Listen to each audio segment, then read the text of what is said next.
Good evening class, আমি সন্তু। তোমরা দেখছো the learning expert 2.0 YouTube channel. তোমাদের সামনে যে ফুড এসআই এবং পিএসসি ক্লার্কশিপের যে এক্সাম আসতে চলেছে তার জন্য জিকেজিএস এর উপর থেকে আজ 10 নম্বর সেট করানো হবে।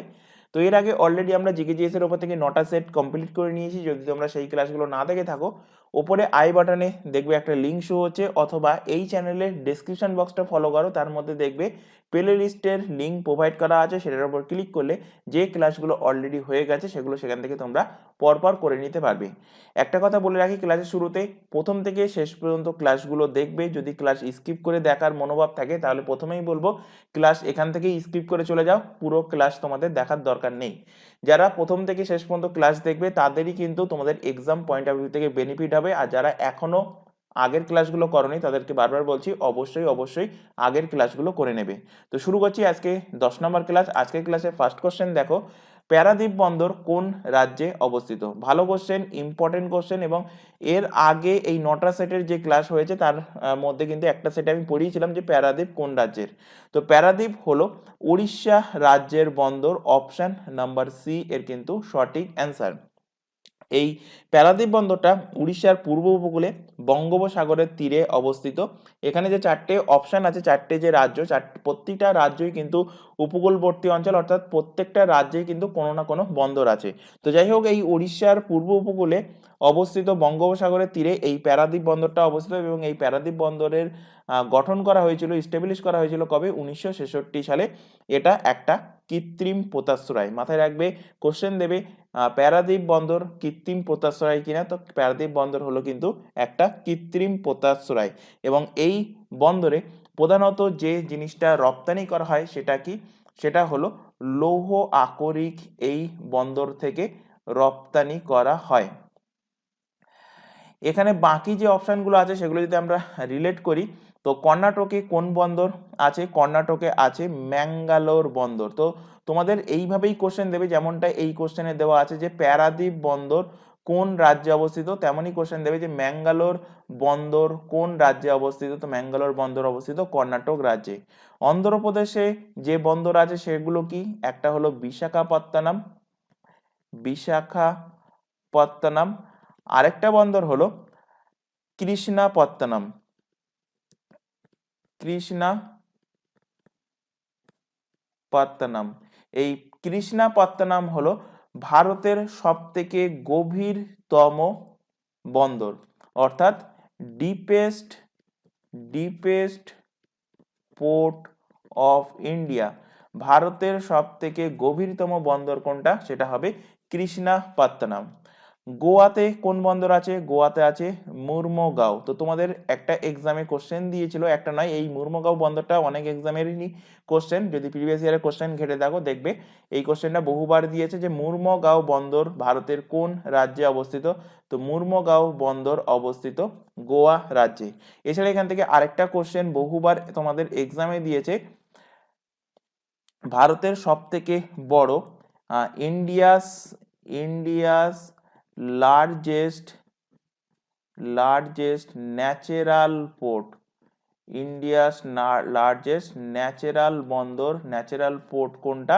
তো সেটাই হবে মুম্বাই বন্দর হলো ভারতের সব থেকে বড় ন্যাচারাল বন্দর। এবং এর পাশাপাশি এটা কিন্তু শুল্ক মুক্ত বন্দর, শুল্ক মুক্ত বন্দর, অর্থাৎ tax free, tax free port. তো শুল্কমুক্ত বন্দর কোনটা? চারটে অপশন দেবে, তার মধ্যে মুম্বাই বন্দর থাকবে। অ্যান্সার হবে কি? অ্যান্সার হবে মুম্বাই বন্দর। চলে আসো পরের কোশ্চেনে, কোন রাজ্য প্রথম ই কোর্ট হলো ওসমানাবাদ ডিস্ট্রিক্ট কোর্ট? তো ওসমানাবাদ ডিস্ট্রিক্ট কোর্ট হলো কিন্তু ভারতের সর্বপ্রথম ই কোর্ট। তো এই ই কোর্টটা কোন রাজ্যের? তো এটা হবে মহারাষ্ট্র রাজ্যের। তো অপশন নাম্বার সি এর কিন্তু সঠিক অ্যান্সার। এখান থেকে রিলেট করে যদি কোশ্চেন দেয়, যেগুলো তোমাদের কারেন্ট অ্যাফেয়ার্সের ক্লাসে পড়িয়েছি এবং তোমাদের প্রত্যেককে প্রতিদিন ক্লাসে বলা হয় যে এই জিকে ক্লাসের পাশাপাশি যে কারেন্ট অ্যাফেয়ার্সের তোমাদের জানুয়ারি টু জুন মাস পর্যন্ত ক্লাস হয়ে গেছে অলরেডি। সেই ক্লাসের লিস্ট, প্লে লিস্ট কিন্তু এই চ্যানেলেই প্রোভাইড করা আছে। তোমরা জাস্ট প্লে লিস্ট অপশানে যাবে, সেখানে দেখবে ইম্পর্টেন্ট কারেন্ট অ্যাফেয়ার্স জানুয়ারি টু জুন, সেই ক্লাসগুলো অবশ্যই করে নেবে। এবং তার পাশাপাশি এখন যেটা রানিংয়ে আছে সেটা হলো জুলাই মাস থেকে ডিসেম্বর মাসের কারেন্ট অ্যাফেয়ার্স। তো এর মধ্যে অলরেডি জুলাই মাস, আগস্ট মাস কমপ্লিট হয়ে গেছে, সেপ্টেম্বরটা রানিং আছে। তো প্রত্যেকে কিন্তু এই কারেন্ট অ্যাফেয়ার্সের ক্লাসটা কভার করবে, কারণ এখান থেকেও কিন্তু তোমাদের কোশ্চেন থাকবে। যেখানে আমরা এই কোশ্চেনটা পড়িয়েছিলাম যে ইন্ডিয়াস ফার্স্ট পেপারলেস হাইকোর্ট, কি বললাম, India's first paperless paperless high court, এসএসসির এক্সামে কিন্তু কোশ্চেনটা দিয়েছিল। তো মাথায় রাখবে ভারতের সর্বপ্রথম পেপারলেস হাইকোর্ট কোন রাজ্যের, সেটা হলো কেরালা হাইকোর্ট, কেরালা রাজ্যের। এইচসি লিখলাম, এইচসি মানে হাইকোর্ট। আর যদি এখান থেকে আরেকটা কোশ্চেন দেবে যে ভারতের প্রথম ই বিধানসভা, ভারতের প্রথম ই বিধানসভা কোন রাজ্যের, ভারতের প্রথম ই বিধানসভা গঠন হয়েছে নাগাল্যান্ড রাজ্যের, নাগাল্যান্ড রাজ্যে। দুটোই কিন্তু ইম্পর্টেন্ট কোশ্চেন, দুটো নয় তিনটেই ইম্পর্টেন্ট কোশ্চেন। যে কোশ্চেনটা এখানে দেওয়া ছিল কোন রাজ্যের প্রথম ই কোর্ট, ওসমানাবাদ ডিস্ট্রিক্ট কোর্ট। তো এখান থেকে কোশ্চেন এইভাবে দিতে পারে যে ভারতের প্রথম কোন কোর্টটা ছিল ই কোর্ট, তো অ্যান্সার হবে ওসমানাবাদ ই কোর্ট। এবং কোন রাজ্যে, মহারাষ্ট্র রাজ্যের। তো তিনটে কোশ্চেনই কিন্তু এখান থেকে মাথায় রাখবে। আর এক্সট্রা ফ্যাক্ট যেগুলো লেখানো হচ্ছে সেগুলো কিন্তু অবশ্যই অবশ্যই খাতায় নোট ডাউন করবে, প্রতিটা ক্লাসেই কিন্তু বলা হয়। কারণ এইগুলো তোমরা পিডিএফ আকারে ডাউনলোড করতে পারবে না, পিডিএফ আকারে শুধুমাত্র কোশ্চেন অ্যান্সার ডাউনলোড করতে পারবে। কোথা থেকে পারবে, এই যে টেলিগ্রাম লিঙ্কটা দেখতে পাচ্ছ বা এই চ্যানেলের ডেসক্রিপশন বক্সে টেলিগ্রামের লিঙ্ক দেওয়া আছে, সেটার উপর ক্লিক করলে টেলিগ্রামে জয়েন হয়ে যেতে পারবে এবং সেখান থেকে প্রতিটা ক্লাসের পিডিএফ তোমরা ডাউনলোড করতে পারবে। চলে আসো পরবর্তী কোশ্চেন, ক্যাবিনেট মিশনের সভাপতি কে ছিলেন? Very very important question, cabinet মিশনের সভাপতি কে ছিলেন? তো ক্যাবিনেট মিশন কবে আগে ভারতে এসেছিল সেটা আগে জানো, কবে ক্যাবিনেট মিশন ভারতে এসেছিল, এবং বারবার বলেছিলাম যে এক্সাক্ট ডেট মুখস্থ রাখতে হবে। ক্যাবিনেট মিশন ভারতে এসেছিল 24 মার্চ 1946। এবং এই ক্যাবিনেট মিশনে টোটাল মেম্বার কতজন ছিল, টোটাল সদস্য ছিল 3 জন। এই 3 জনের মধ্যে একজন ছিল সভাপতি, বাকি দুজন ছিলেন আদার্স মেম্বার। তো 3 জন মেম্বার কে কে আগে তাদের নাম বলি। একজন ছিলেন পেথিক লরেন্স, একজন ছিলেন ক্রিপস মিশনের স্টাফোর্ড ক্রিপস, আর একজন ছিলেন A V Alexander, A V Alexander. তো এই 3 জনের মধ্যে প্রেসিডেন্ট কে ছিলেন? এই 3 জনের মধ্যে সভাপতি অর্থাৎ অধ্যক্ষ বা প্রেসিডেন্ট তিনটেই একই জিনিস। তো এই প্রেসিডেন্ট ছিলেন প্যাথিক লরেন্স। সেটাই দেখো এখানে কোশ্চেনে জানতে চাইছে যে ক্যাবিনেট মিশনের সভাপতি কে ছিলেন, সভাপতি ছিলেন পেথিক লরেন্স। স্টাফোর্ড ক্রিপসও কিন্তু এই ক্যাবিনেট মিশনের সদস্য ছিলেন, কিন্তু তিনি প্রেসিডেন্ট ছিলেন না। আর ক্যাবিনেট মিশন কবে ভারতে আসে বললাম, ক্যাবিনেট মিশন ভারতে আসে 24 মার্চ 1946 সালে। এই ক্যাবিনেট মিশনের কি বলা হয়েছিল, ক্যাবিনেট মিশনের মাধ্যমে ভারতের একটা সংবিধান সভা গঠন করতে হবে। কি গঠন করতে হবে?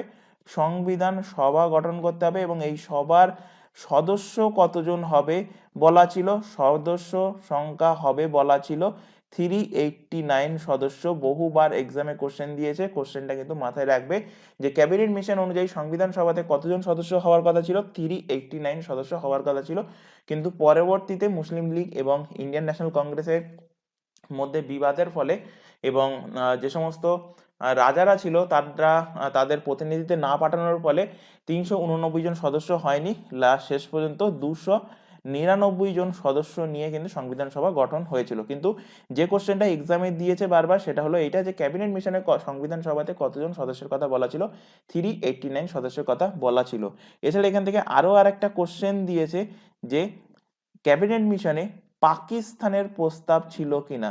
তো ক্যাবিনেট মিশনে পাকিস্তানের প্রস্তাব কিন্তু ছিল না, পাকিস্তানের ব্যাপারে কোনো কিছুই কিন্তু এই ক্যাবিনেট মিশনে বলা ছিল না। সেই কারণে মোহাম্মদ আলী জিন্নাহ কিন্তু রেগে যায়, মুসলিম লীগের তিনি নেতা ছিলেন, এবং মোহাম্মদ আলী জিন্নাহ সেই টাইমে দাঙ্গা বাঁধিয়ে দেয়, হিন্দু মুসলিমের মধ্যে দাঙ্গা বাঁধিয়ে দেয়। তো যাই হোক, ডিটেলসে আলোচনা করব সেটা তোমাদের ইতিহাসের ক্লাসে। ইতিহাসের যে ফাউন্ডেশন ব্যাচটা চলবে, চলছিল অলরেডি, কিন্তু ফাউন্ডেশন ব্যাচটা কিছু একটা কারণের জন্য তোমাদের স্টপ করা আছে। আবারও কিন্তু নতুন করে শুরু হবে ইতিহাস ফাউন্ডেশন ব্যাচ, শুরু হবে তোমাদের ভূগোলের ফাউন্ডেশন ব্যাচ, এবং তোমাদের নেক্সট উইক থেকে সোমবার থেকে সম্ভবত বায়োলজির ফাউন্ডেশন ব্যাচ শুরু হচ্ছে। তাই প্রত্যেককে বলছি, এই যে ফাউন্ডেশন ব্যাচগুলো শুরু হচ্ছে এই ক্লাসগুলো কিন্তু অবশ্যই করবে। এখানে কিন্তু প্রত্যেকটা সাবজেক্ট ডিটেলসে পড়ানো হবে, এবং যেগুলো তোমাদের প্রত্যেকটা এক্সামের জন্য ইম্পর্টেন্ট, শুধুমাত্র পিএসসির এক্সাম না, এসএসসির এক্সামের জন্য যেমন গুরুত্বপূর্ণ, রেলের এক্সামের জন্য গুরুত্বপূর্ণ, তার পাশাপাশি সেন্ট্রালের এসএসসির এক্সামের জন্য গুরুত্বপূর্ণ, পুলিশের এক্সামের জন্য গুরুত্বপূর্ণ। প্রতিটা এক্সামে যেখানে তোমাদের জিকে জিএস থাকবে প্রত্যেকটা এক্সামের জন্য গুরুত্বপূর্ণ। তো যাই হোক, চলে আসো পরবর্তী কোশ্চেনে। স্বরাজ আমাদের জন্মগত অধিকার কার উক্তি? Very very important question. খুব সম্ভবত এর আগের দিনের ক্লাসেই আমি পড়িয়েছিলাম যে স্বরাজ আমাদের জন্মগত অধিকার, এই উক্তিটা কে করেছেন? এই উক্তিটা করেছেন বাল গঙ্গাধর তিলক। অপশন নাম্বার বি এর কিন্তু সঠিক অ্যান্সার হবে। বাল গঙ্গাধর তিলক থেকে কিছু ফ্যাক্ট তোমাদের রিলেট করায়। বাল গঙ্গাধর তিলকের উপাধি কি? উপাধি হলো লোকমান্য। তো এই কারণে এই বাল গঙ্গাধর তিলকের জায়গায় অনেক জায়গায় কিন্তু লোকমান্য তিলক বলা হয়। তো এনাকে এই যে লোকমান্য উপাধি, এই উপাধিটা কবে এবং কেন দেওয়া হয়েছিল? এনাকে এই লোকমান্য তিলকের উপাধি দেওয়া হয়েছিল হোম রুল আন্দোলন করার জন্য। হোম রুল আন্দোলন কবে শুরু হয়েছিল? 1916 সালে হোম রুল আন্দোলন শুরু হয়েছিল, এবং হোম রুল আন্দোলনের পর এই বাল গঙ্গাধর তিলককে লোকমান্য উপাধি দেওয়া হয়েছে। তো ইনি এই হোম রুল আন্দোলন কোথায় শুরু করেছিলেন? 1916 সালে ইনি শুরু করেছিলেন বেলগাঁওতে শুরু করেছিলেন। যে বেলগাঁওতে গান্ধীজি 1924 সালে ইন্ডিয়ান ন্যাশনাল কংগ্রেসের তিনি প্রেসিডেন্ট হিসাবে নির্বাচিত হয়েছিলেন, এবং শুধুমাত্র একবারই গান্ধীজি ইন্ডিয়ান ন্যাশনাল কংগ্রেসের সভাপতিত্ব করেছেন। সেটা কোথায়? সেটা হলো বেলগ্রাম থাকে অনেক সময় বাংলাতে, বেলগ্রাম বা বেলগাঁও থাকে অনেক সময় অপশন, যেটা থাকবে একই অ্যান্সার। তো বেলগাঁও বা বেলগ্রামে গান্ধীজি কিন্তু শুধুমাত্র ইন্ডিয়ান ন্যাশনাল কংগ্রেসের একবারই সভাপতিত্ব করেছিলেন, এবং সেই বেলগাঁওতেই বাল গঙ্গাধর তিলক হোম রুল আন্দোলন শুরু করেছিলেন। এখানে হোম রুল আন্দোলনটা বাল গঙ্গাধর তিলক কোথায় শুরু করেছিলেন স্পেসিফিক ভাবে বললাম এই কারণে, তোমাদের রিসেন্ট যে কেপিএসআই এর এক্সাম হয়ে গেল সেখান থেকে কোশ্চেন দিয়েছিল। আচ্ছা, এখানে যদি কোশ্চেন দেয় যে ভারতে হোম রুল আন্দোলন কে শুরু করে, তখন অ্যান্সার কি হবে? তখন অ্যান্সার হবে অ্যানি বেসান্ত শুরু করেছিল। তো কোশ্চেন দিয়েছিল তোমাদের কেপিএসআই এর এক্সামে অ্যানি বেসান্ত কবে হোম রুল আন্দোলন শুরু করেছে, এই কোশ্চেন দেয়নি, কারণ প্রত্যেকে জানে যে 1916 সালে ভারতে হোম রুল আন্দোলন শুরু হয়েছে। তো অ্যানি বেসান্ত কোথায়, কোন জায়গাতে তার হোম রুল আন্দোলন শুরু করেছিল? তো অ্যান্সার হবে তিনি শুরু করেছিলেন মাদ্রাজে। আর লোকমান্য তিলক শুরু করেছিলেন কোথায়? লোকমান্য তিলক শুরু করেছিলেন বেলগাঁওতে। তো এই জন্য এখানে এই দুটো কোশ্চেন একটু ডিটেলসে বলে দিলাম, হয়তো তোমাদের নেক্সট এক্সামে জিজ্ঞাসা করতে পারে যে বাল গঙ্গাধর তিলক কোথা থেকে শুরু করেছিলেন, তো অ্যান্সার হবে বেলগাঁও থেকে শুরু করেছিলেন। এছাড়া এখান থেকে আরেকটা এক্সামে কোশ্চেন দিয়েছিল এই বাল গঙ্গাধর তিলক গণেশ চতুর্থী যে উৎসবটা, গণেশ চতুর্থী উৎসবটা কত সালে শুরু করেছিলেন? এক্সামটার নাম আমার ঠিক খেয়াল আসছে না, কিন্তু এক্সামের যে অপশানগুলো ছিল সেই অপশানও কিন্তু ভুল দেওয়া ছিল। তো যাই হোক, বাল গঙ্গাধর তিলক গণেশ চতুর্থী, গণেশ চতুর্থী তিনি শুরু করেছিলেন কবে? তিনি শুরু করেছিলেন 1893 সালে। অপশানে যে এক্সামে কোশ্চেনটা দিয়েছিল তোমাদের স্টেটেরই এক্সাম, খেয়াল আসছে না যদিও আমার কোন এক্সামে, তবে রিসেন্ট এক্সাম ছিল, এবং সেখানে কিন্তু 1893 সালটা অপশানে ছিল না, অপশানের নিয়ারেস্ট অপশান ছিল 1896। তো যাই হোক, চলে আসো এর এখান থেকে আরেকটা ফ্যাক্ট রিলেট করো বাল গঙ্গাধর তিলক থেকে, যেটা অলরেডি পড়িয়েছি, যে কেশরী পত্রিকা, কেশরী পত্রিকা এটা কিন্তু একটা মারাঠা পত্রিকা। এই কেশরী নামক পত্রিকা চালু করেছিলেন বাল গঙ্গাধর তিলক। কবে চালু করেছিলেন? 1881 সালে তিনি কেশরী নামক মারাঠি পত্রিকা চালু করেছিলেন। চলে আসো পরের কোশ্চেন। আচ্ছা, এখানে তোমাদের একটা ছোট ইনফরমেশন দেওয়ার আছে। তোমাদের প্রত্যেকটা ক্লাসে এই ইনফরমেশন দেওয়া হয় এই কারণে, কারণ আমাদের সাথে রেগুলারলি নতুন ক্যান্ডিডেট অ্যাড হয়। তো এখানে একটা ইনফরমেশন শুনে রাখো যে তোমাদের এই যে ফুড এসআই এর জন্য ক্লাসটা এখন চলছে, এর পাশাপাশি ফুড এসআইয়ের পাশাপাশি তোমাদের ক্লার্কশিপের জন্য কিন্তু এখানে প্রিপারেশন প্রোভাইড করা হচ্ছে। এছাড়া আদার্স যে এক্সামগুলো হয়, যেমন পুলিশের এক্সাম, যেমন এসএসসির এক্সাম, তারপর আছে রেলের এক্সাম, এই প্রত্যেকটা এক্সামের জন্য কিন্তু এই চ্যানেলে সম্পূর্ণ ফ্রিতে লাইভ ক্লাস প্রোভাইড করা হয়। লাইভ ক্লাস যদি অ্যাটেন্ড না করতে পারো, ক্লাস থেকে যায় রেকর্ডেড ফরম্যাটে, এবং প্রত্যেকটা এক্সাম ওয়াইজ আলাদা আলাদাভাবেই কিন্তু তোমাদের ক্লাসগুলো প্রোভাইড করা হয়। তাই প্রত্যেককে বলছি, যদি তোমরা এই সমস্ত ক্লাস করতে চাও, সম্পূর্ণ ফ্রিতে এই চ্যানেল থেকে ক্লাসগুলো করে নিতে পারবে। এবং প্রত্যেকটা এক্সামের জন্য কিন্তু আমাদের নির্দিষ্ট ব্যাচ ওপেন করা আছে, নির্দিষ্ট গ্রুপ ওপেন করা আছে, সেগুলো প্রত্যেকটাই হোয়াটসঅ্যাপ গ্রুপ। তো সেই গ্রুপে যুক্ত হওয়ার জন্য যে নাম্বারটা তোমাদের সামনে ডিসপ্লে হচ্ছে নিচে 9933434203, এই হোয়াটসঅ্যাপ নাম্বারে আমাদেরকে ইনফর্ম করো, তাহলে তোমাদেরকে নির্দিষ্ট ব্যাচে অ্যাড করিয়ে নেওয়া হবে। ব্যাচে অ্যাড হওয়ার বেনিফিট এটাই যে সেখানে তোমাদের সমস্ত যে ক্লাসগুলো হবে সেই ক্লাসগুলো কখন কোন ক্লাস হবে, বা ক্লাসের লিঙ্ক প্রোভাইড করা, বা কোনো এক্সাম ওরিয়েন্টেড আপডেট থাকলে সমস্ত কিছু এই গ্রুপেই কিন্তু জানানো হয়। এছাড়া আরও একটা ইনফরমেশন দেওয়ার আছে, তোমরা এখন বর্তমান যে চ্যানেলটাতে ক্লাস করছো, চ্যানেলের নাম হলো দ্য লার্নিং এক্সপার্ট 2.0। এই চ্যানেলেই তোমরা সমস্ত জিকে জিএস এর ক্লাস পাবে।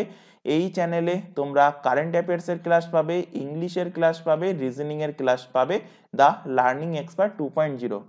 ম্যাথের ক্লাস করার জন্য তোমাদের আরও আরেকটা চ্যানেল তোমাদের সার্চ করতে হবে, এটাও কিন্তু আমাদেরই চ্যানেল। চ্যানেলের নাম হলো maths by Santu sir.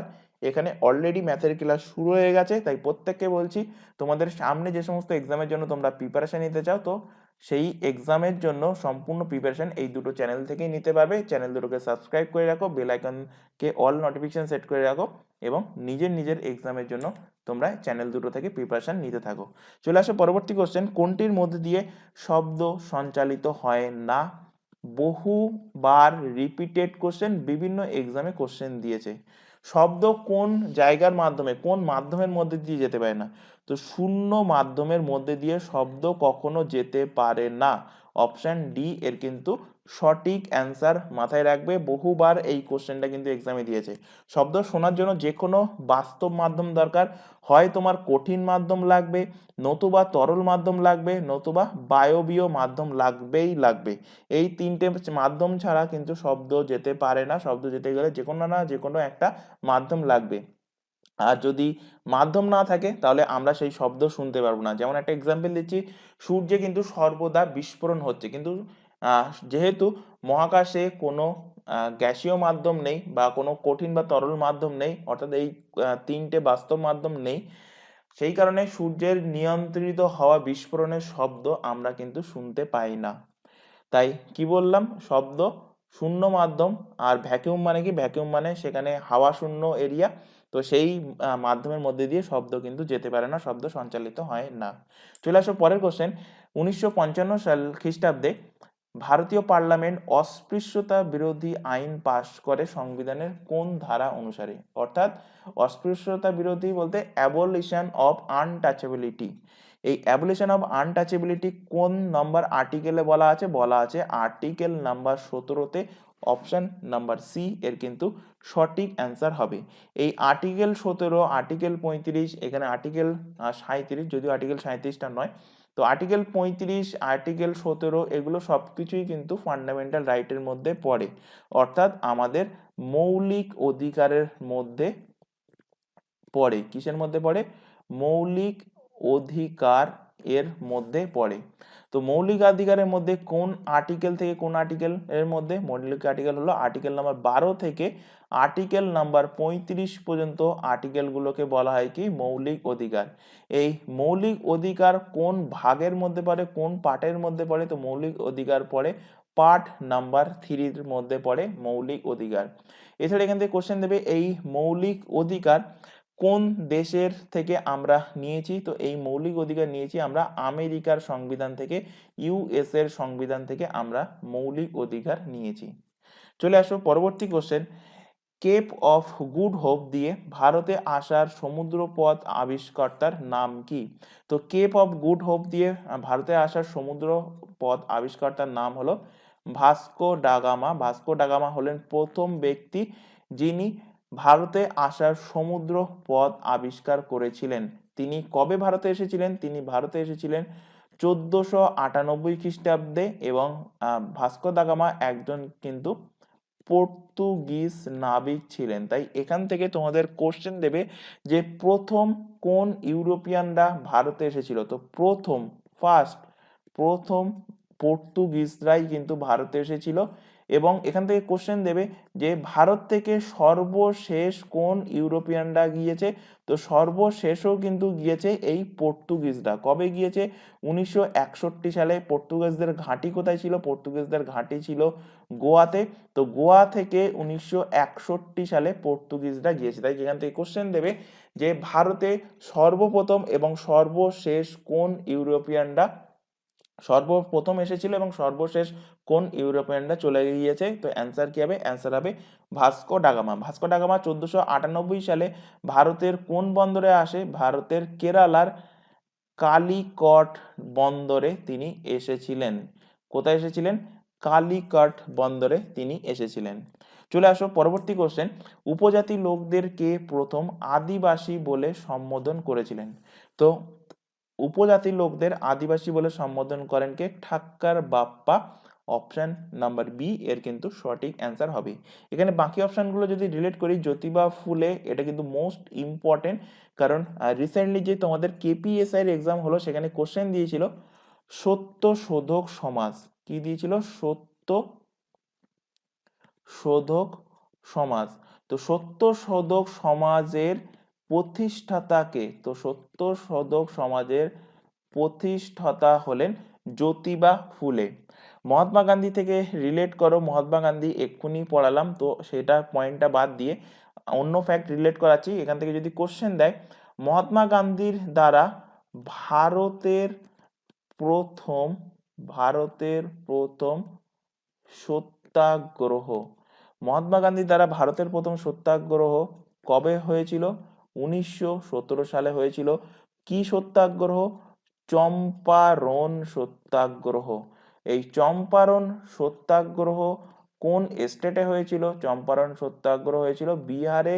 Champaran নামে এক জায়গা আছে, সেই চম্পারণ নামে এক জায়গা থেকে নীল জমিদারদের বিরুদ্ধে গান্ধীজি কিন্তু এই চম্পারণ সত্যাগ্রহ করেছিলেন, যেটা ভারতে হওয়া গান্ধীজির দ্বারা প্রথম সত্যাগ্রহ। যদি কোশ্চেন দেয় গান্ধীজি তার প্রথম সত্যাগ্রহ কোথায় করেছিল? গান্ধীজি তার ফার্স্ট যে সত্যাগ্রহ সেটা করেছিল কোথায়? দক্ষিণ আফ্রিকাতে গান্ধীজি তার প্রথম সত্যাগ্রহ করেছিল।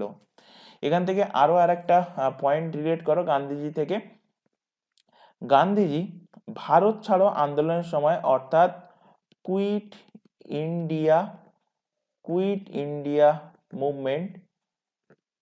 ইন্ডিয়া মুভমেন্টের সময় একটা স্লোগান দিয়েছিলেন, করো অথবা মরো, বা করেঙ্গে ইয়া মরেঙ্গে। এই স্লোগানটা তোমরা অবশ্যই যখন ইতিহাস পড়ে এসো, ইতিহাসে পড়েছো, ইংলিশে বলা হয় ডু অর ডাই। এই স্লোগানটা গান্ধীজি কবে কোন আন্দোলনের সময় দিয়েছিল? এই কোশ্চেনটা কিন্তু বহুবার দিয়েছে। ভারত ছাড়ো আন্দোলনের সময় দিয়েছিল গান্ধীজি। ভারত ছাড়ো আন্দোলন কবে হয়েছিল? ভারত ছাড়ো আন্দোলন হয়েছিল 1900 কত সালে? 1942 সালে, 1942-তে ভারত ছাড়ো আন্দোলন হয়েছিল। বি আর আম্বেদকর থেকে রিলেট করো। বি আর আম্বেদকর ভারতের খসড়া কমিটির চেয়ারম্যান। এই খসড়া কমিটির উপরে একটা কোশ্চেন আমাদের পরবর্তীতে আছে, আজকের ক্লাসেই আছে। তো খসড়া কমিটির সভাপতি কে ছিলেন? খসড়া কমিটির সভাপতি ছিলেন বি আর আম্বেদকর, যাকে ইংলিশে বলা হয় ড্রাফটিং কমিটি। চলে আসো পরবর্তী কোশ্চেন। অনুপ্রস্থ তরঙ্গ, জলের তরঙ্গ, শব্দ তরঙ্গ, আলোক তরঙ্গ, এর মধ্যে কোনটা সঠিক? তো অনুপ্রস্থ তরঙ্গ জল তরঙ্গের মধ্যে দেখতে পাওয়া যায়, আলোক তরঙ্গের মধ্যে দেখতে পাওয়া যায়, কিন্তু শব্দ তরঙ্গের মধ্যে অনুপ্রস্থ তরঙ্গ দেখতে পাওয়া যায় না। শব্দ তরঙ্গের মধ্যে কি দেখতে পাওয়া যায়? দৈর্ঘ্য তরঙ্গ দেখতে পাওয়া যায়। তো এখানে অ্যান্সার কি হবে? কোনটা সঠিক অনুপ্রস্থ তরঙ্গের রেসপেক্টে? সঠিক হলো 1 and 3। তো অপশন নাম্বার বি এর কিন্তু সঠিক অ্যান্সার। আসো পরবর্তী কোশ্চেন। সাম্প্রতিককালে ভারতের কোন সেবামূলক কাজকর্মে কর্মসংস্থান বৃদ্ধির হার সর্বাধিক? তো অ্যান্সার হবে নিরাপত্তামূলক কার্যকর্ম। অপশন নাম্বার সি এর কিন্তু সঠিক অ্যান্সার। পরে চলে আসো পরবর্তী কোশ্চেন। এশিয়ার কোন মহিলা প্রথম ইংলিশ চ্যানেল পার হন? Very very important question. এখান থেকে দুটো কোশ্চেন তোমাদের এক্সামে বহুবার দিয়েছে, যে প্রথম কোন ভারতীয় ইংলিশ চ্যানেল পার করেন, আর প্রথম এশিয়ার কোন মহিলা ইংলিশ চ্যানেল পার করেন। তো প্রথম কোন ভারতীয়, প্রথম ভারতীয়কে, প্রথম ভারতীয় যিনি ইংলিশ চ্যানেল পার করেন তার নাম হলো মিহির মিহির সেন। তিনি প্রথম ভারতীয় যিনি ইংলিশ চ্যানেল পার করেন। কবে পার করেছিলেন? 1958 সালে। আর প্রথম এশিয়ান মহিলা, এবং এর পাশাপাশি তিনি অবভিয়াসলি তিনি ভারতীয়। তো কোশ্চেন যদি ঘুরিয়েও দেয় যে প্রথম কোন ভারতীয় মহিলা ইংলিশ চ্যানেল পার করেন বা প্রথম কোন এশিয়ার মহিলা ইংলিশ চ্যানেল পার করেন, তো অ্যান্সার একই হবে, অ্যান্সার হবে আরতি সাহা, প্রথম এশিয়ান তথা ভারতীয় যিনি ইংলিশ চ্যানেল পার করেছিলেন। কবে পার করেছিলেন? 1959 সালে তিনি ইংলিশ চ্যানেল পার করেছিলেন। চলে আসো পরবর্তী কোশ্চেন। কোন মামলায় সুপ্রিম কোর্ট রায় দিয়েছিল যে বিচার বিভাগীয় পর্যালোচনা অর্থাৎ জুডিশিয়াল রিভিউ হলো ভারতের সংবিধানের একটি বৈশিষ্ট্য? তো অ্যান্সার হবে কেশবানন্দ ভারতী কেসে। 1973 সালে কেশবানন্দ ভারতী কেসের যে কেসটা হয়েছিল সেই কেসের রায় দেওয়া হয়েছিল।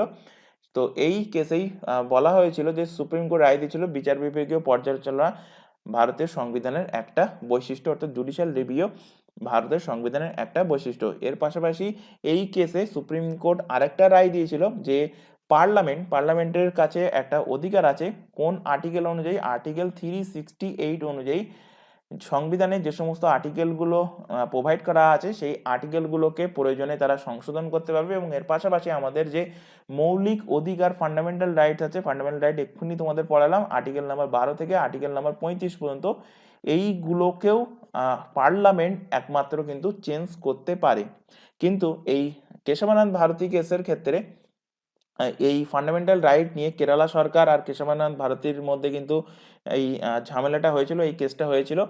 সেখানে এই একটা মঠের জমি নিয়ে কিন্তু সেই ঝামেলাটা হয়েছিল, যদিও এটা আমরা পরবর্তীতে ডিসকাস করব যখন তোমাদের পলিটি ক্লাস করানো হবে। তো সেই ঝামেলাতে অ্যাকচুয়াল কি হয়েছিল, কিছু ফান্ডামেন্টাল রাইটকে ভায়োলেশন করছিল কেরালা গভর্নমেন্ট। তাই এই কেসে বলা হয়, এই কেসে কিন্তু 7:13 জনের বেঞ্চের মামলা ছিল। তো সেখানে 7:6 রেশিওতে কেশবানন্দ ভারতী এই কেসে জিতে যায়। তো এই কেসের পরে বলা হয়েছিল সুপ্রিম কোর্ট বলেছিল যে পার্লামেন্ট বেসিক স্ট্রাকচার ভাঙতে পারবে না। পার্লামেন্ট অবশ্যই কিন্তু প্রত্যেকটা আর্টিকেলে সংশোধন করতে পারবে, কিন্তু সংবিধানের যে বেসিক কাঠামো, basic structure basic structure basic স্ট্রাকচারকে কখনোই কিন্তু পার্লামেন্ট ভাঙতে পারবে না, এটা কিন্তু বলেছিল এই কেসে। তো এখান থেকে তোমাদের কোশ্চেন দেয় যে কোন কেসে, যেমন এই কোশ্চেনটা এখানে ছিল যে কোন সুপ্রিম কোর্ট কোন কেসে কোন মামলায় জুডিশিয়াল রিভিউ হলো ভারতের সংবিধানের একটা বৈশিষ্ট্য। তো এরকম একটা কোশ্চেন হয়। আরেকটা কোশ্চেন দেয় যে সুপ্রিম কোর্ট কোন মামলায় সংবিধানের বেসিক স্ট্রাকচারকে ভঙ্গ করা যাবে না বলেছিল। তো অ্যান্সার হবে কেশবানন্দ ভারতী কেস মামলায়। তো এই কোশ্চেন দুটো কিন্তু অবশ্যই এখান থেকে মাথায় রাখবে। চলে আসো পরবর্তী কোশ্চেন। ভারতের প্রাচীনতম ফুটবল টুর্নামেন্ট কোনটা? ভেরি ভেরি ইম্পর্টেন্ট কোশ্চেন, এবং এটা মোস্ট ইম্পর্টেন্ট এই কারণে, কারণ এই প্রাচীনতম যে টুর্নামেন্ট, এই টুর্নামেন্টটা এই বছর 2023 সালে জিতেছে মোহনবাগান। সেই কারণে কিন্তু আরো মোস্ট ইম্পর্টেন্ট হয়ে গেছে, এবং আরো বেশি ইম্পর্টেন্ট হয়েছে এই কারণে এই টুর্নামেন্টটা আমাদের পশ্চিমবঙ্গ এবং আসামে আয়োজন করা হয়েছিল এই বছরে। তো ভারতের প্রাচীনতম ফুটবল টুর্নামেন্ট কোনটা? যারা রেগুলার বেসিসে এই চ্যানেল থেকে কারেন্ট অ্যাফেয়ার্সের ক্লাস করো সেখানে কিন্তু ডিটেলসে পড়ানো হয়েছে। তো অ্যান্সার কি হবে? অ্যান্সার হবে ডুরান্ড কাপ হলো ভারত তথা এশিয়ার, এখানে তো কোশ্চেন দেওয়া আছে ভারতের প্রাচীনতম, ভারত নয়, ভারত তথা এশিয়ার এবং বিশ্বের তৃতীয়। ভারত তথা এশিয়ার প্রাচীনতম তো অবশ্যই, এবং বিশ্বের রেসপেক্টে যদি আমি ভাবি তাহলে সেটা তৃতীয়। তো এখানে আমি লিখেই দিচ্ছি এশিয়ার এশিয়ার প্রাচীনতম এশিয়ার এশিয়ার প্রাচীনতম, এর পাশাপাশি বিশ্বের তৃতীয় প্রাচীনতম, বিশ্বের তৃতীয় প্রাচীনতম ফুটবল টুর্নামেন্ট। এইভাবে কোশ্চেন দেয় তোমাদের, ডুরান্ড কাপ কোন খেলার সাথে যুক্ত? তো ডুরান্ড কাপ ফুটবল খেলার সাথে যুক্ত। ডুরান্ড কাপ যেহেতু এশিয়ার প্রাচীনতম বললাম, তো কবে শুরু হয়েছিল সেটাও কিন্তু তোমাদের জানতে হবে। 1888 খ্রিস্টাব্দে শুরু হয়েছিল। কার নাম অনুসারে এই ডুরান্ড কাপটা শুরু হয়েছিল তার নামটাও তোমাদের জানতে হবে। তার নামটা হলো মার্টিমার মার্টিমার ডুরান্ড। মার্টিমার ডুরান্ডের নাম অনুসারে এই খেলার নাম হয় ডুরান্ড কাপ। ফার্স্ট এই ডুরান্ড কাপের আয়োজন করা হয়েছিল, প্রথম ডুরান্ড কাপের আয়োজন হয়েছিল কোথায়?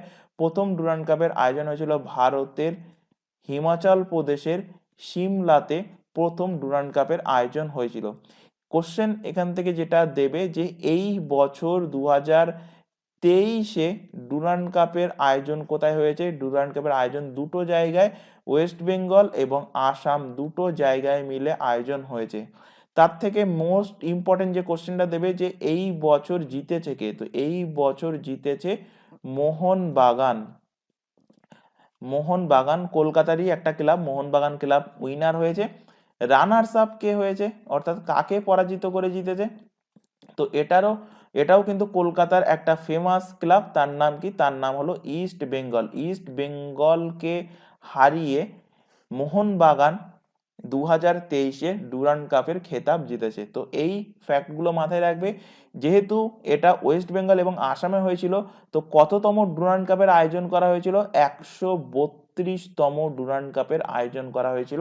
এই ফ্যাক্টটাও এখান থেকে কিন্তু তোমাদের অবশ্যই জানতে হবে। এখানে অপশানে যেটা আছে যে রোভার্স কাপ, এই রোভার্স কাপটাও কিন্তু ফুটবল খেলার সাথে সম্পর্কিত। তো এখান থেকে কিছু ফুটবল তোমাদের রিলেট করিয়ে দেবো, কিছু ফুটবল কাপ যেখান থেকে তোমাদের কোশ্চেন দেয় এইভাবে যে সুব্রত কাপ কোন খেলার সাথে সম্পর্কিত, বা এইভাবে কোশ্চেন দেয় যে সন্তোষ ট্রফি কোন খেলার সাথে সম্পর্কিত। তো ফার্স্টে কি বললাম? সুব্রত কাপ। সুব্রত কাপ কোন খেলার সাথে? সুব্রত কাপ অবশ্যই ফুটবলের আয়োজন, কথা হচ্ছে যখন ফুটবল খেলার সাথে সম্পর্কিত। এই সুব্রত কাপ ফার্স্ট কবে থেকে শুরু হয়েছিল? 1960 সাল থেকে শুরু হয়েছিল। এবং এই Subrata cup air chief marshal, কি বললাম?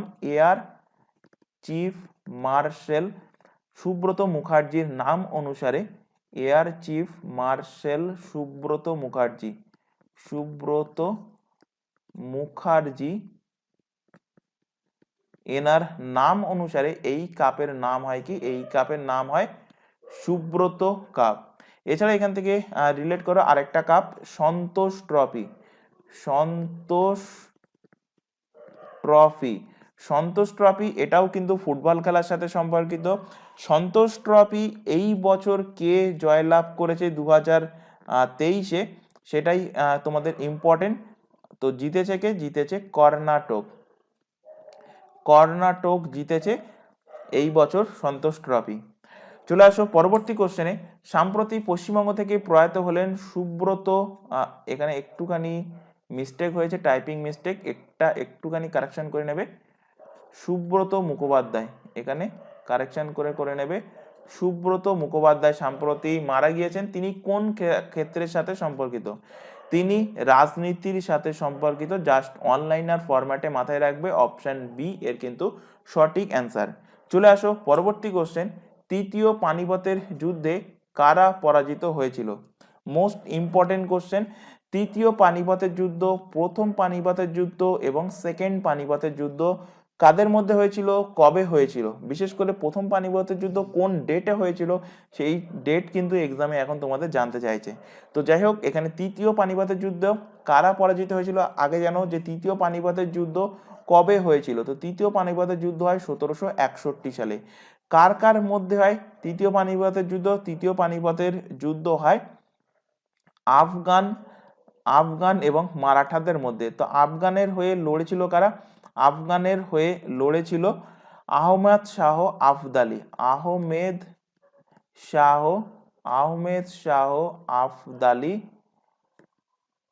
আফদালি ভার্সেস হয়েছিল কাদের মধ্যে? মারাঠাদের মধ্যে। মারাঠাদের মধ্যে লড়েছিল কে? মারাঠাদের মধ্যে লড়েছিল পেশোয়া বালাজি বাজিরাও। পেশোয়া বালাজি বাজিরাও, এবং এতে পরাজিত হয়েছিল কে? পরাজিত হয়েছিল এই মারাঠারা, অর্থাৎ পেশোয়া বালাজি বাজিরাও পরাজিত হয়। জয়লাভ করে কে? জয়লাভ করে আফগানরা, অর্থাৎ আহমেদ শাহ আবদালি কিন্তু এই পানিপথের তৃতীয় যুদ্ধে জয়লাভ করে। তো এখান থেকে কোশ্চেন দেওয়া হয়েছে কি, তৃতীয় পানিপথের যুদ্ধে কারা পরাজিত হয়েছিল? তো পরাজিত হয়েছিল মারাঠারা, অপশন নাম্বার বি এর কিন্তু সঠিক অ্যান্সার।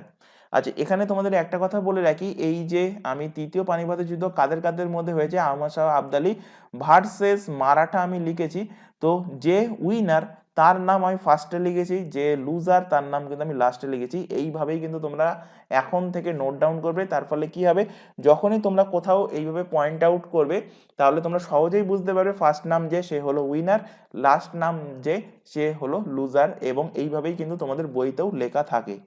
চলে আসো এখানে বাকি যে পানিপথের যুদ্ধগুলো হয়েছিল সেগুলো যদি আমি এখান থেকে রিলেট করি, তাহলে ফার্স্ট ব্যাটেল অফ পানিপথ। তো পানিপথের প্রথম যুদ্ধ হয়েছিল কবে?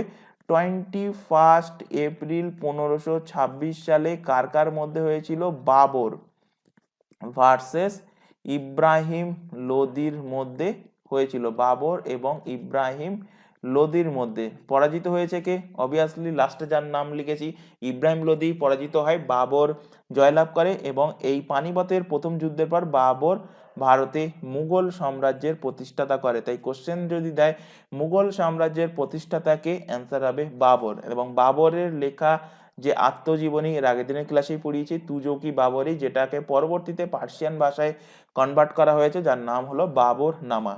চলে আসো সেকেন্ড পানিপথের যুদ্ধ। সেকেন্ড ব্যাটেল অফ পানিপথ কবে হয়েছে? সেকেন্ড ব্যাটেল অফ পানিপথ হয়েছে 1556 সালে।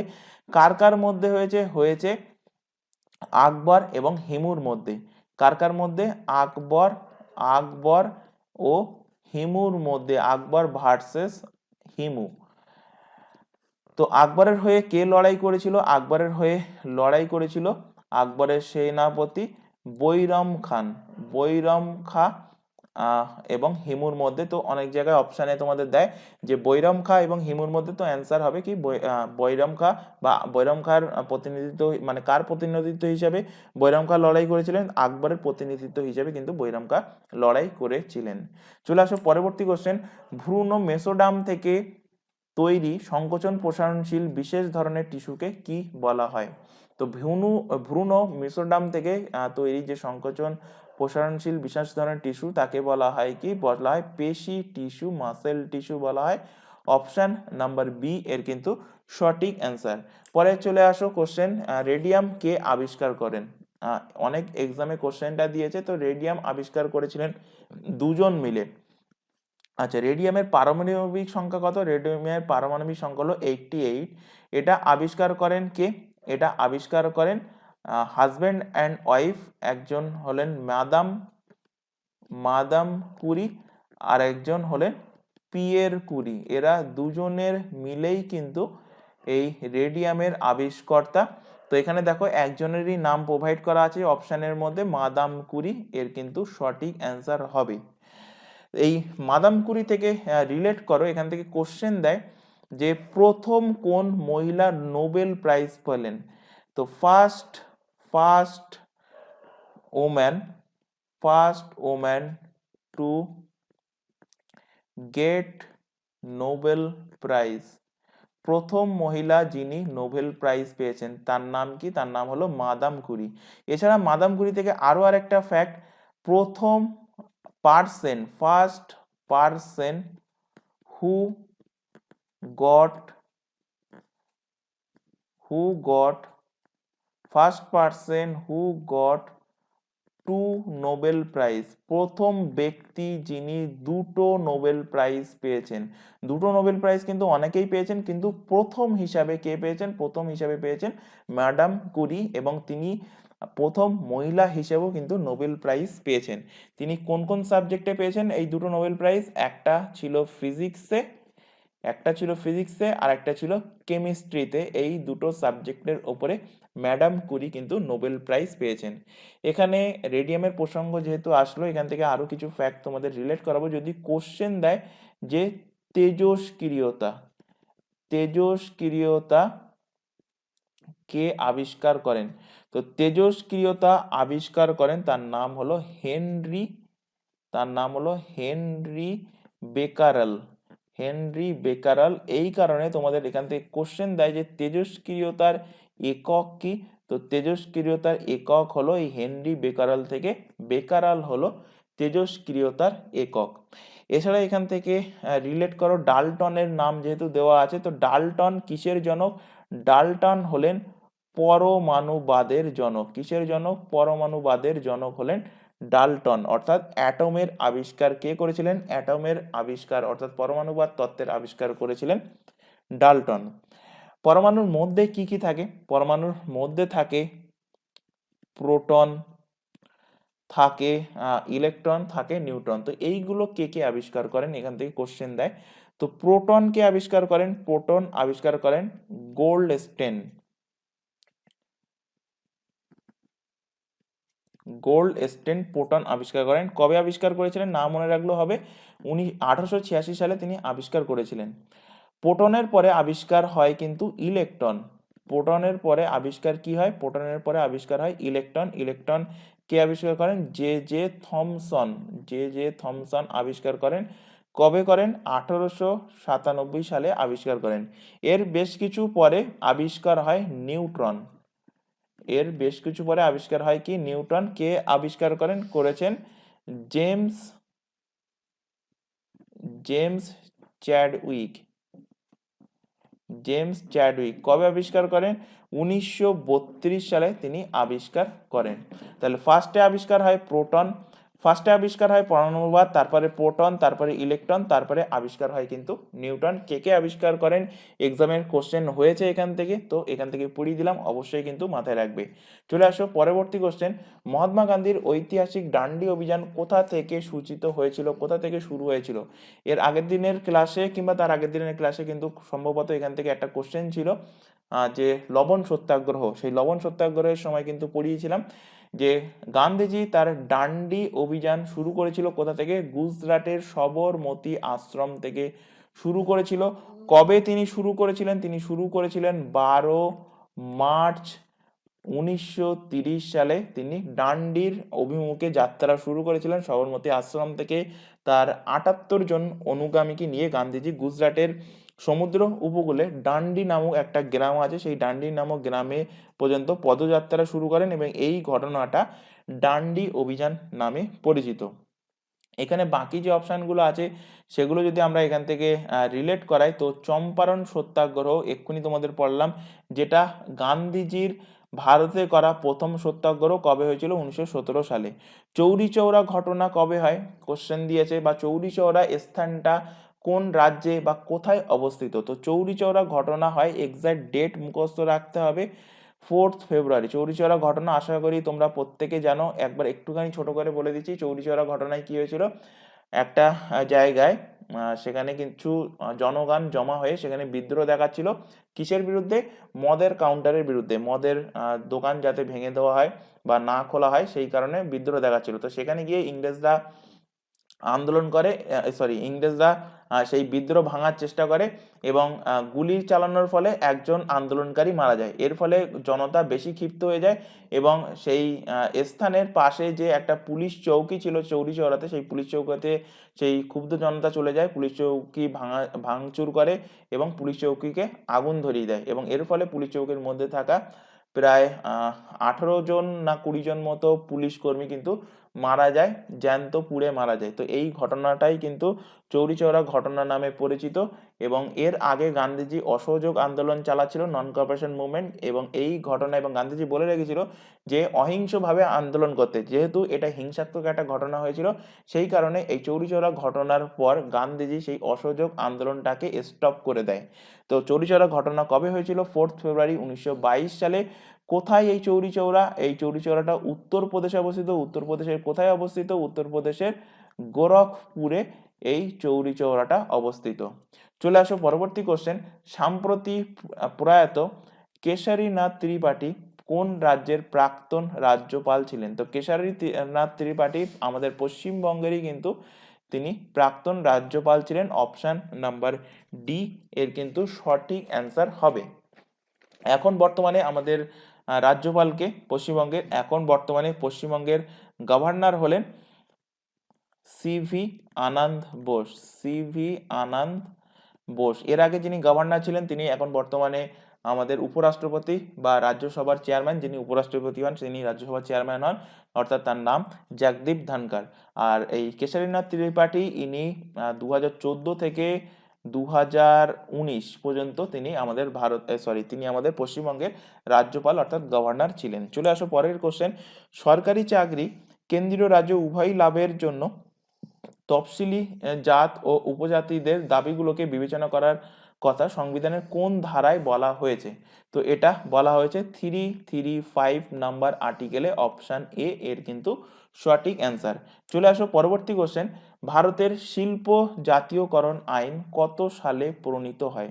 তো শিল্প জাতীয়করণ আইন প্রণীত হয় 1973 সালে। 1974 সালে এসে কি হয়? ভারতের প্রথম কয়লার খনন শুরু হয়। ভারতের ভারতের প্রথম প্রথম কয়লার খনন শুরু হয় 1974 সালে। কোথায় যদি কোশ্চেন দেয়? পশ্চিমবঙ্গের রানীগঞ্জে। পশ্চিমবঙ্গের রানীগঞ্জে ভারতের প্রথম কয়লার খনন কার্য শুরু হয়। যদি কোশ্চেন দেয় যে ভারতের সব থেকে বেশি কয়লা সঞ্চিত আছে, ভারতের সব থেকে বেশি ভারতের সব থেকে ভারতের সব থেকে বেশি কয়লা সঞ্চিত আছে, কয়লা সঞ্চিত আছে কোন উপত্যকায়? অ্যান্সার কি হবে? অ্যান্সার হবে দামোদর উপত্যকায়। দামোদর উপত্যকায় ভারতের সব থেকে বেশি কয়লা সঞ্চয় আছে। চলে আসো পরের কোশ্চেন। এনইএফ এর নাম কি ছিল? Very very important question. যদি অ্যান্সার জানা না থাকে বা এই এনইএফ এর ব্যাপারে যদি তোমাদের ডিটেলসে আগে পড়া না থাকে, অ্যান্সার করতেই পারবে না। এনইএফ এর ফুল ফর্ম কি? ফুল ফর্ম থেকে আশা করি তোমরা কিছু জন হয়তো রিলেট করতে পারবে। ফুল ফর্ম হলো N for north, E for east, F for frontier আর এ ফর হলো agency. North east frontier agency হলো এনইএফ এর ফুল নাম। এটা আগে কোন রাজ্যের নাম ছিল? এটা আগে ছিল অরুণাচল প্রদেশের নাম। 1954 থেকে 1972 সাল পর্যন্ত এই এনইএফ এ একটা কেন্দ্রশাসিত অঞ্চল অর্থাৎ ইউনিয়ন টেরিটরি ছিল।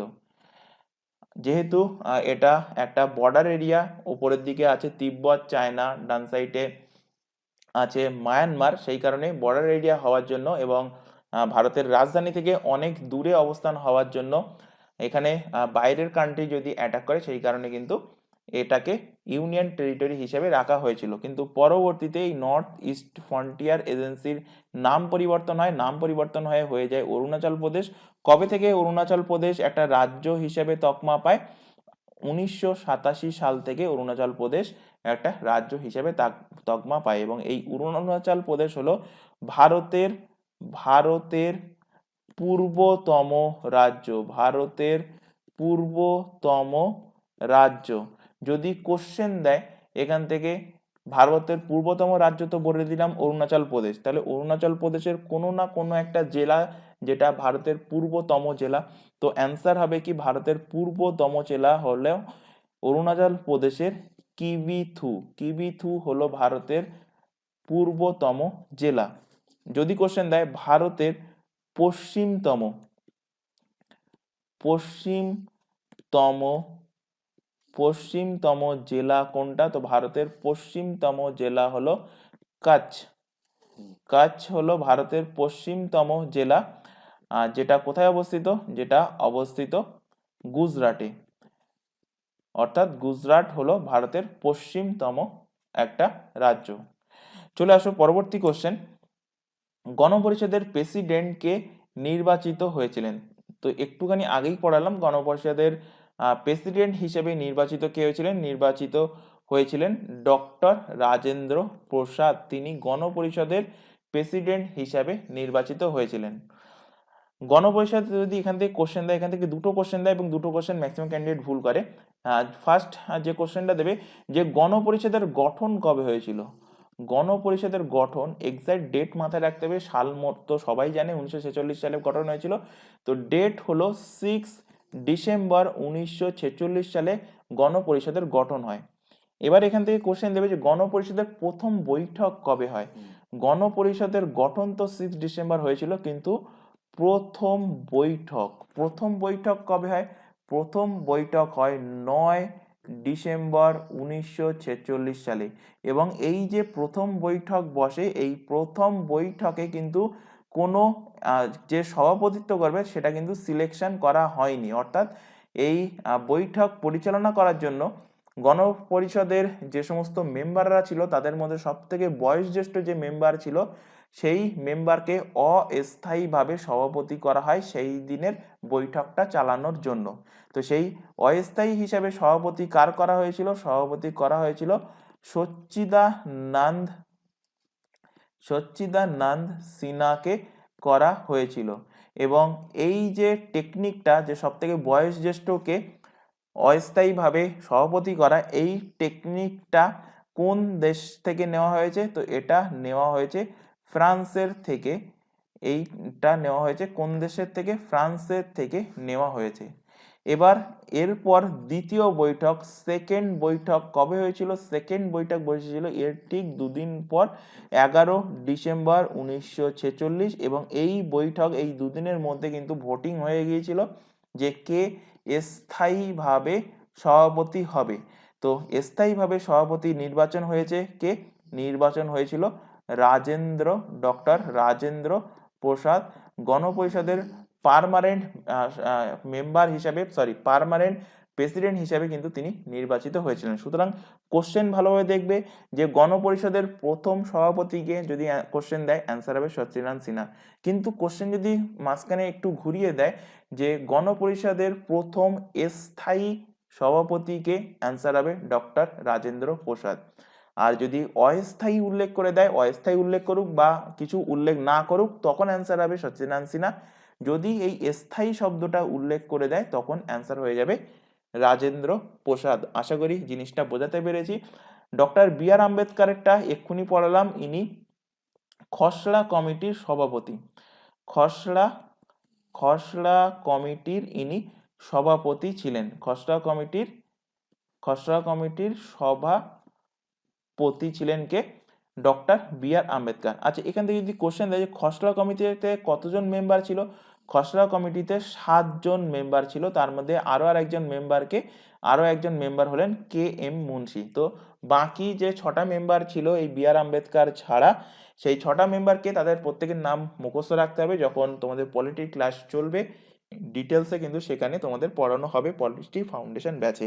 আর মাথায় রাখবে তাহলে দুজন মেম্বারের নাম তোমরা এখান থেকে অলরেডি পেয়ে গেলে। একজন হলেন বি আর আম্বেদকর, যিনি প্রেসিডেন্ট ছিলেন, আর একজন ছিল কে এম মুন্সি, যিনি অ্যাডহক ফ্ল্যাগ কমিটিরও কিন্তু মেম্বার ছিলেন। চলে আসো পরের কোশ্চেন, আয়োডিনের অন্যতম মূল উৎস কোনটা? তো এই 4টে অপশনের মধ্যে আয়োডিনের মূল উৎস হলো সামুদ্রিক মাছ। অপশন নাম্বার বি এর কিন্তু সঠিক অ্যান্সার। চলে আসো পরবর্তী কোশ্চেন এবং তোমাদের আজকের ক্লাসের লাস্ট কোশ্চেন, গদর শব্দের অর্থ কি? তো গদর তো অবভিয়াসলি একটা পার্টি ছিল, ম্যাক্সিমাম ক্যান্ডিডেট পার্টি মেরে চলে আসবে, অ্যান্সার হয়ে যাবে ভুল। গদর শব্দের অর্থ হলো বিপ্লব। অপশন বি এর কিন্তু সঠিক অ্যান্সার। গদর একটা অবভিয়াসলি পার্টি ছিল, কিন্তু গদরের মানে এখানে জানতে চাইছে, গদর কি ছিল সেটা জানতে চাইনি। তো গদর পার্টি এর ইস্টাবলিশ কবে হয়েছিল? গদর পার্টির ইস্টাবলিশ হয়েছিল 1913 সালে। এটা কিন্তু ভারতে ইস্টাবলিশ হয়নি, এটা কোথায় হয়েছিল? আমেরিকার কোথায়? আমেরিকার সান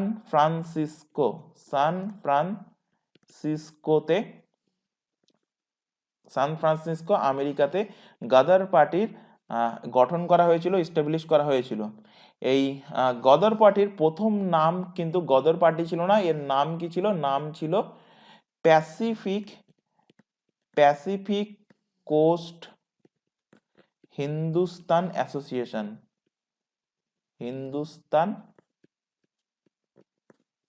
অ্যাসোসিয়েশন এর প্রথমে নাম ছিল, পরবর্তীতে নাম চেঞ্জ হয়ে যায়, এর নাম কি গদার পার্টি।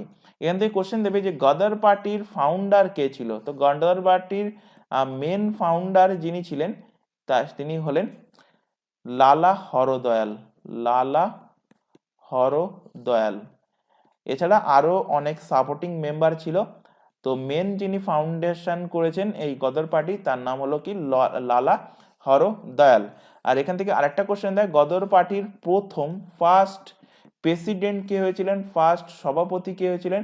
তো গদর পার্টির ফার্স্ট সভাপতি হয়েছিলেন, কোশ্চেনটা বহুবার এক্সামে দিয়েছে, অপশানে ফার্স্ট অপশানে লালা হরদয়াল থাকবে, লালা হরদয়াল অ্যান্সার হবে না, অ্যান্সার হবে সোহান সোহান সিং ভাকনা। সোহান সিং সোহান সিং ভাকনা ছিলেন গদর পার্টির প্রথম প্রেসিডেন্ট। আশা করি আজকের ক্লাসে যে 25টা কোশ্চেন পড়ানো হলো প্রতিটা কোশ্চেন তোমাদের ক্লিয়ার হয়েছে। যদি কোথাও কোনো ডাউট থাকে অবশ্যই কমেন্ট বক্সে কমেন্ট করে জানাবে। আর ক্লাস ভালো লাগলে অবশ্যই ক্লাসটাকে কিন্তু লাইক করবে, তোমার বন্ধু বান্ধবের মধ্যে শেয়ার করবে যারা পিএসসির ফুড এসআই ক্লার্কশিপের এক্সামের জন্য এবং এর পাশাপাশি আদার্স অন্যান্য এক্সামের জন্য প্রিপারেশন নিচ্ছে। তোমাদের প্রত্যেককে বলছি ফুড এসআই এক্সামের জন্য এই জিকে ক্লাসের পাশাপাশি তোমাদের নেক্সট উইক থেকে যে ফাউন্ডেশন ব্যাচগুলো শুরু হচ্ছে জিকের, সেই ক্লাসগুলো অবশ্যই করবে। তার পাশাপাশি কারেন্ট অ্যাফেয়ার্সের যে ক্লাসগুলো হয়ে গেছে এবং যে ক্লাসগুলো চলছে সেই ক্লাসগুলোও কিন্তু তোমরা করবে তোমাদের টাইম মতো, কারণ ক্লাসগুলো প্রত্যেকটাই রেকর্ডেড ফরম্যাটে থাকছে। তো আজকের ক্লাস আমরা এখানে শেষ করছি। ক্লাস ভালো লাগলে আবারও বলছি ক্লাসটাকে কিন্তু লাইক করবে, তোমার বন্ধু বান্ধবের মধ্যে শেয়ার করবে। তো আজকের ক্লাস এই পর্যন্ত, নেক্সট দেখা হবে পরবর্তী ক্লাস নিয়ে। Thank you.